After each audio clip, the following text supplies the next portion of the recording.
রাতে একা থাকতে আর ভালো লাগে না, শুধু ছটপট করে রাত কাটাতে হয়। ওকে বললাম, পারবি তো সব কিছু ঠিকঠাক মতো করতে, নাকি 30 সেকেন্ডেই ক্লান্ত হয়ে যাবি? ও বলল, একবার সুযোগ দাও, দেখিয়ে দিব। এদিন যা হলো তা কোনো দিন ভুলব না। আমার নাম রিয়া। 28 বছর বয়সে আমার বিয়ে হয়েছে। আজ প্রায় 1 বছর হলো। আমার স্বামী কাজে বেশি দিন বাইরেই থাকে, বাড়িতে আসার সেরকম টাইম পায় না। গাছের বাতাবলেবুর ওজন কম করে হলেও 4 কেজির মতো হবে। আমি দেখতে বেশ সুন্দরী, আমার চলাফেরা যে কারোর মন কাড়ে। কাল আমার ভাগ্নের দাদার বিয়ে, তাই আমি একদিন আগেই সেখানে যাচ্ছি। সেই বাড়িতে যাওয়ার জন্য আমি রেডি হয়েছি, কিন্তু আমার স্বামীর কাজ থাকার জন্য সে আমার সাথে আসতে পারবে না, তাই আমি একাই যাচ্ছি। আমি বাস স্ট্যান্ডে এসে পৌঁছেছি। আমি আমার ভারী ব্যাগটা নিয়ে বাস থেকে নামলাম, আর মনে পড়ল আমি ছাতা আনতে ভুলে গেছি। এদিকে ঝুম বৃষ্টি শুরু হয়েছে। কিছুক্ষণের মধ্যেই আমি পুরো ভিজে একাকার। ভেজা জামাকাপড় ত্বকের সাথে লেগে আছে। চারিদিকে তাকিয়ে দেখি কোনো দোকান খোলা নেই, আর একটা লোকও নেই। তারপর আবার ভাগ্নেও এখনও আসেনি আমাকে নিতে।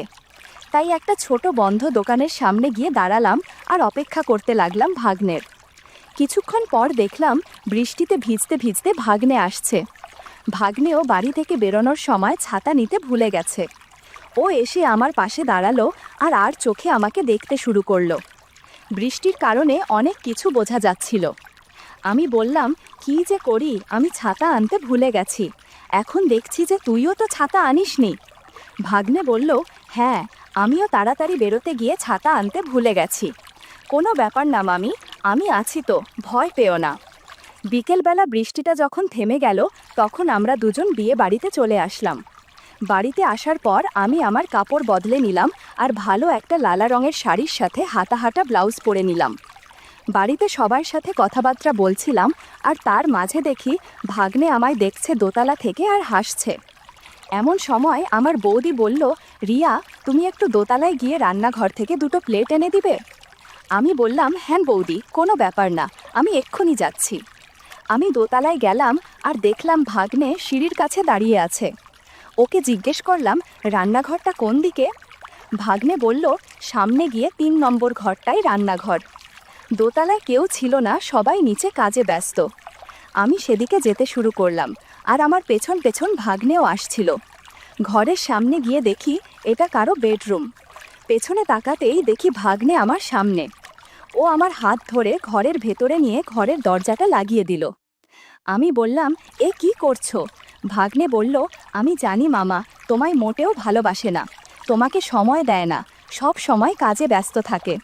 তুমি আর কত রাত একা ছটপট করবে? আমি বললাম, কি বলতে চাইছো তুমি? ভাগ্নে বলল, আমি তোমার সেবা করতে চাই, যা মামা করে না। ওর কথাগুলো শুনে আমি অস্বস্তিতে পড়ে গেলাম। ওকে বললাম, তাহলে তোকে পরীক্ষা দিতে হবে। আমার আবার এইটুকু কোনো কিছু ভালো লাগে না। ভাগ্নে বলল, তুমি যা বলবে আমি তাই করব। আমি বললাম, কিন্তু এখন ঠিক টাইম না এগুলো করার। সবাই বাড়িতে আছে, কেউ দেখে ফেললে মুশকিল হয়ে যাবে। ভাগ্নে বলল, কেউ আসবে না ওপরে, সবাই নিচে কাজে ব্যস্ত।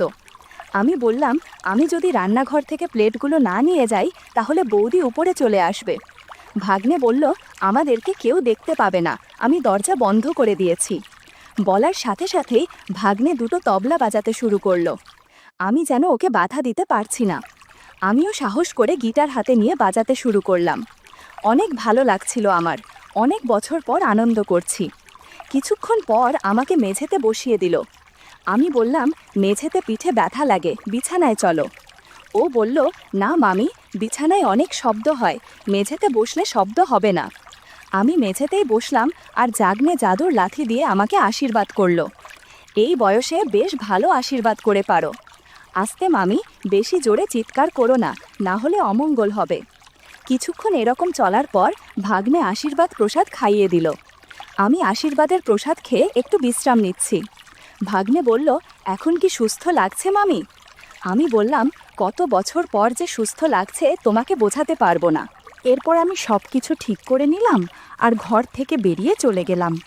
তারপর রান্নাঘর থেকে প্লেটগুলো নিয়ে বৌদির কাছে যেতেই বৌদি বলল, এত সময় লাগে নাকি প্লেট আনতে? আমি বললাম, না মানে আমি রান্নাঘর খুঁজে পাচ্ছিলাম না, তাই দেরি হলো। বৌদি বলল, ঠিক আছে, কোনো ব্যাপার না, এখন আমার সাথে একটু কাজ করো। আমি কাজ করতে শুরু করলাম বৌদির সাথে। কাজ করতে করতে রাত হয়ে গেল। সবাই মিলে তখন খেতে বসেছে। আমি আর বৌদি খাওয়া দাওয়া করে নিলাম। তারপর বৌদি আমাকে আমার শোবার ঘর দেখিয়ে দিল, যেটা ছিল ভাগ্নের ঘরের পরের ঘরটা। ঘরটি বেশ ছোট ছিল। দেখলাম ঘরে একটি সিঙ্গেল বেড, আলমারি আর একটি ড্রেসিং টেবিল আছে। শোবার সময় আমি কাপড় বদল করলাম না, কারণ বাকি কাপড়গুলো বৃষ্টিতে এখনও ভেজা ছিল। এমন সময় দেখি ভাগ্নে এলো আমার ঘরে। এসেই চারিদিক আর ঘরের বাইরেটা দেখলো। কাউকে যখন দেখতে পেল না, তখন বলল, গুড নাইট মেরি জান। আমিও একটু হেসে বললাম, ইস, খুব দুষ্টু হয়েছো। হ্যাঁ, এবার ঘুমাতে যাও, কাল তোমাকে আমার ডিউটি করতে হবে। গুড নাইট বলার পরে ভাগ্নে চলে গেল। ভাগ্নে আর ওর দাদা একই ঘরে ঘুমাতো।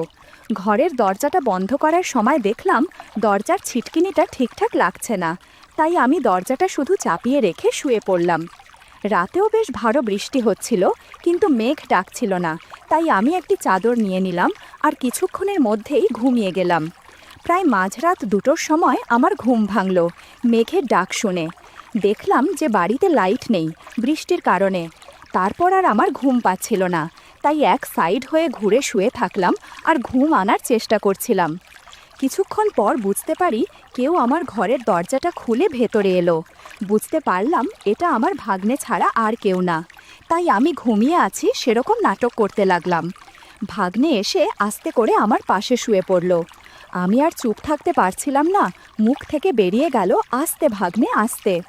ভাগ্নে বলল, তাহলে তুমি শেষ পর্যন্ত জেগেই গেলে, তাহলে চলো আমরা ভোর রাত অবধি গেম খেলি। সেদিন রাতে ঝড় বৃষ্টির মধ্যে অনেক আড্ডা দিয়েছি। ইউটিউবের কড়া নিয়মের কারণে কিছু ঘটনা সরাসরি বলা যাচ্ছে না। তোমরা কমেন্টে দেয়া লিঙ্ক থেকে আমার ওয়েবসাইট ভিজিট করো, সেখানে একদম মনের মতো গল্প দেয়া আছে, যেগুলো ইউটিউবে পাওয়া যায় না। আড্ডা শেষে ঘড়িতে দেখলাম 4:30 বাজে। প্রায় 2 ঘন্টা ধরে আড্ডা হয়েছে। ভাগ্নে ধীরে ধীরে ঘর থেকে বেরিয়ে গেল, আর আমি নতুন একটা ম্যাক্সি পরে ঘুমিয়ে পড়লাম। পরের দিন সকালে ঘুম থেকে প্রায় 9টার দিকে ওঠার পর আমি আমার বেড ঠিক করে ঘরের বাইরে সিঁড়ির কাছে দাঁড়ালাম। দেখলাম বাড়ির সব লোকজনেরা বিয়ের কাজে ব্যস্ত। পাশের ঘরের জানালা দিয়ে দেখলাম ভাগ্নে এখনও ঘুমিয়ে আছে। আমি আমার ফোনটা নিয়ে আমার স্বামীকে ফোন করলাম। কিছুক্ষণ পর ফ্রেশ হয়ে সবার সাথে বিয়ের কাজ করতে লাগলাম। কাজ করতে করতে দুপুর হয়ে গেল, প্রায় 2টো বাজে।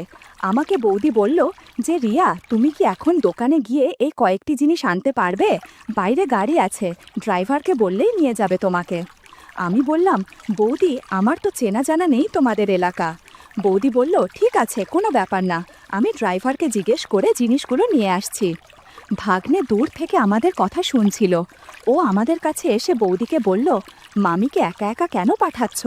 বৌদি বলল, একা একা কোথায়, ড্রাইভার যাচ্ছে তো রিয়ার সাথে। ভাগ্নে বলল, আমার মানে বাড়ির কোনো চেনা জানা লোকের সাথে পাঠাও। বৌদি বলল, হ্যাঁ ঠিক বলেছিস তো, তাহলে আমি কাকে পাঠাই এখন? ভাগ্নে বলল, আমি মামিকে নিয়ে যাই দোকানে। বৌদি বলল, ঠিক আছে, কিন্তু দেখে শুনে যাস। তখন আমি আর ভাগ্নে গাড়িতে বসলাম। ভাগ্নে গাড়ি চালানোর জন্য ড্রাইভিং সিটে বসলো, আর আমি গাড়ির সামনের সিটে বসলাম।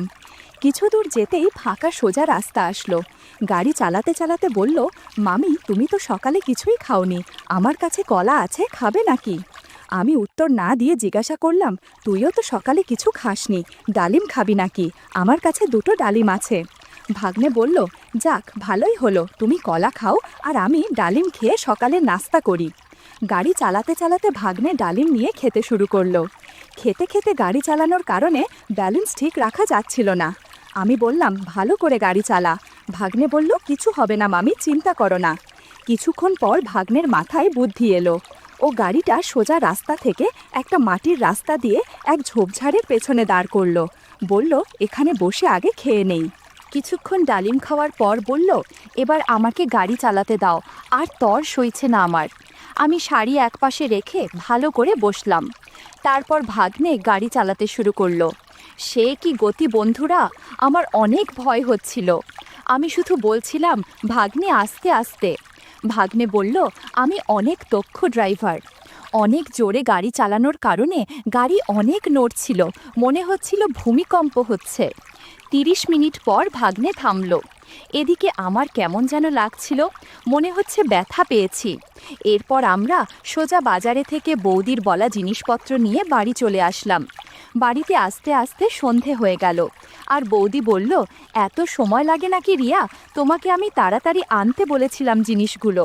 আমি বললাম, আর বলো না বৌদি, আসার সময় গাড়িটা চালু হচ্ছিল না, তাই দেরি হয়ে গেল। বৌদি বলল, ঠিক আছে, এখন আমাকে এখানে একটু কাজে সাহায্য করো। কাজ করতে করতে রাত হয়ে গেল, তাই আমি আমার ঘরে গেলাম আরাম করতে। তখন বৌদি এসে আমায় বলল, তাড়াতাড়ি তৈরি হয়ে যাও, আমাদের বরযাত্রী যেতে হবে। আমি তৈরি হয়ে বরযাত্রীর বাসে উঠে পড়লাম। গত 3 দিনে অনেক কিছু হয়েছে, কিন্তু আমার মন খারাপ হচ্ছে এই ভেবে আজ আমাকে চলে যেতে হবে। আবারও সেই বোরিং দিন শুরু। ভাগ্নে ছাড়া কিভাবে সময় কাটাবো বুঝে উঠতে পারছিলাম না। যাওয়ার আগে শেষবারের মতো ভাগ্নে পুকুর পাড়ে আশীর্বাদ করেছে। বিকেল 5টার বাসে করে চলে আসলাম বাড়িতে। কদিন বাড়ির কাজকর্ম করতে করতেই কেটে গেল। ধুর, খুব বিরক্ত লাগছে। আজও কিছু হলো না। আমার স্বামীকে নিয়ে আর পারি না। নিজে তো কিছুই পারে না, উল্টো আমার দোষ দেয়। ইদানিং আমার অবস্থা একেবারে করুণ। ঘরের শশা বেগুন খেয়ে আর কতদিন পার করব। ভাগ্নের সাথে কাটানো সময়গুলো খুব মিস করছি। আমাদের পাশের বাড়িতে আমার বান্ধবী বেবি থাকে। বেবির সাথে আমার খুব বন্ধুত্ব। বেবিরও আমার মতো একই অবস্থা। দুজনের স্বামী হয়েছে একই ধরনের। কিন্তু এভাবে পাড়ায় আর কাকে ডাকবো? লোকলজ্জার ভয়ে কিছু বলতে পারি না। আমরা 2 বান্ধবী মনের দুঃখে গল্প করি। গল্পে গল্পে বেবির কাছ থেকে একটা ছেলের খোঁজ পাই। দারুণ সুদর্শন আর শক্তিশালী, লম্বায় প্রায় 10 ইঞ্চি হবে আর মারাত্মক মোটা। আমি বললাম, বলিস কি, এমন কারো হয় নাকি? বেবি বলল, সত্যি বলছি, এরকম আমি বাপের জন্মেও দেখিনি। আমি বেবিকে বললাম, ছেলেটাকে ম্যানেজ কর না, আর হ্যাঁ বল না, ছেলেটা কে? বেবি বলল, আমাদের পাশের বাড়িতেই থাকে, তোমার পাড়াতুতো দিদির ছেলে। আমি এতক্ষণে বুঝতে পারলাম কার কথা বলছে। আমার পাড়াতুতো দিদির ছেলে মানে দীপু। ইন্টারমিডিয়েটে পড়ে, একটু রোগা, তবে নিয়মিত খেলাধুলা করে। মেধাবী ছাত্র, দেখতেও খুব হ্যান্ডসাম, অনেক সুন্দর করে কথা বলে। হায় রে, আমার কি পোড়া কপাল, এত দিন ধরে ওকে চোখে পড়েনি। মাঝে মাঝে খেয়াল করেছি, দীপু আমার দিকে করে তাকিয়ে থাকে। আমার সাথে ওর খুব খাতির। ওর সাথে বন্ধুত্ব করলে কেউ টের পাবে না। সত্যি বেবি ভালো একটা উপায় বের করেছে। মনে হচ্ছে ভাগ্নেকে আর মিস করতে হবে না। বেবির সাথে কথা বলে আমি বাসায় ফিরে চিন্তা করতে লাগলাম কিভাবে দীপুকে বাসায় আনা যায়। হঠাৎ আমার মৌরির কথা মনে হলো। মৌরিকে টিউশন পড়ানোর জন্য দীপুকে রাজি করলাম। দীপু প্রতিদিন বাসায় এসে মৌরিকে পড়াতে শুরু করে। আমিও সুযোগ কাজে লাগাই। পড়ানোর সময় অগোছালোভাবে হালকা শাড়ি আর ব্লাউজ পরে নাস্তা দিতে যাই। মাঝে মধ্যে ঝুঁকে ওকে নাস্তা দেই।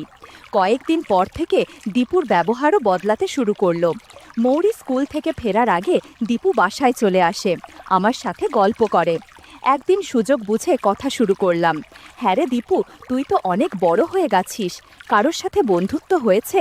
ও প্রথমে বলতে চাচ্ছিল না, অনেক জিজ্ঞাসা করার পর বলল, অর্পিতা কাকি ও অর্চনা কাকির সাথে বন্ধুত্ব করেছি, বয়স তোমার মতো হবে। দীপুর কথা শুনে বুঝতে পারছি ও আমাকে পছন্দ করে। কায়দা করে আমার কথা বলে দিল। আমি বললাম, বলিস কি, কতদিন থেকে বন্ধুত্ব? ও বলল, এই তো 3-4 বছর হলো, তারা আমাকে ছাড়া থাকতে পারে না। ও আর হ্যাঁ, এই তো মাসখানেক আগে আরেক মাসির সাথে আমার বন্ধুত্ব হয়েছে। জিজ্ঞাসা বললাম, কার সাথে? ও বলল, তোমাদের বিল্ডিংয়ের নিচতলের মিনা কাকির সাথে। মিনা আমাদের নিচতলায় থাকে। মিনার বয়স 35 বছর হবে।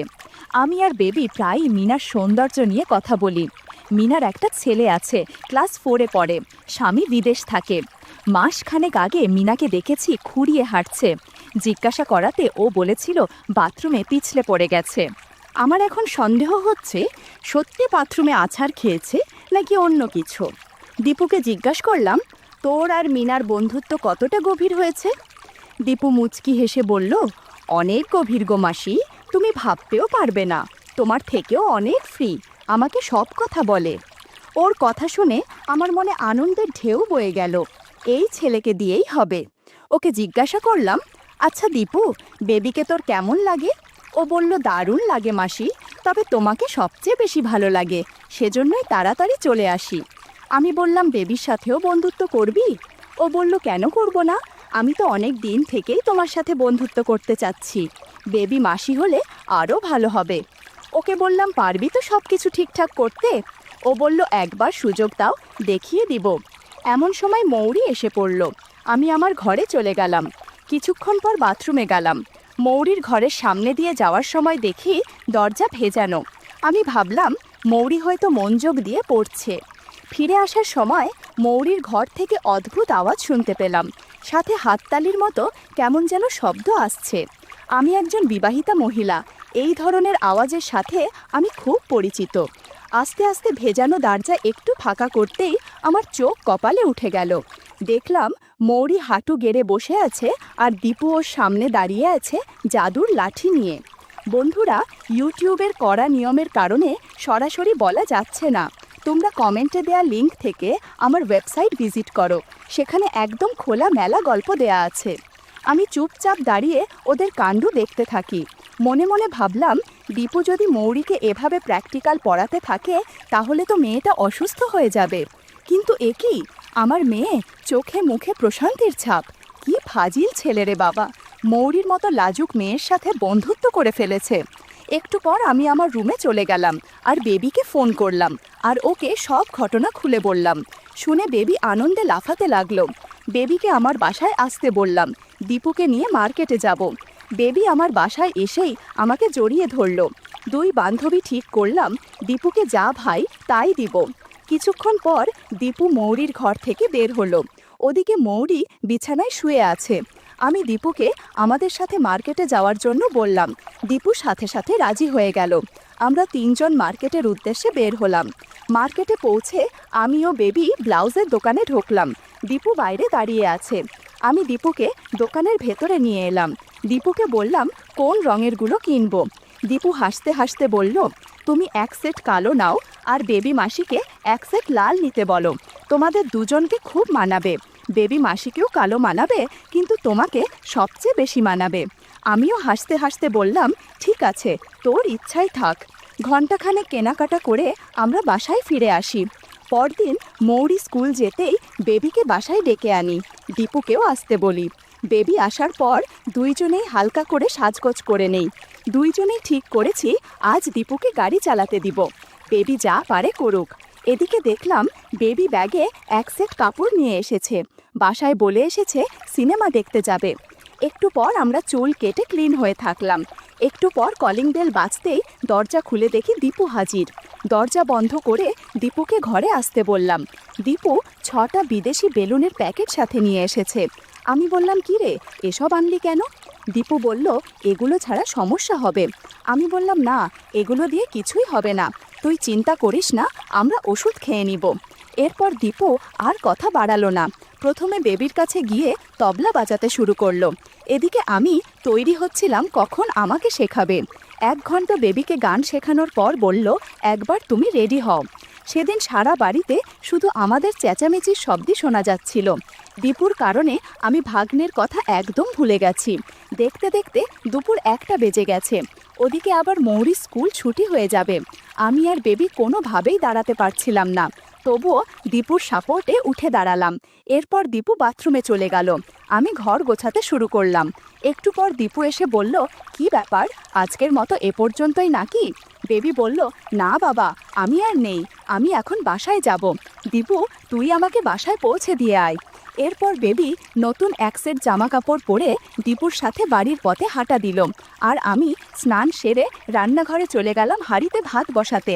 চুলোয় আগুন জ্বলছে আর আমি ভাবছি এখন জীবনে আর কোনো আফসোস নেই। যখন ইচ্ছে হবে দীপুকে বাড়িতে আসতে বলবো।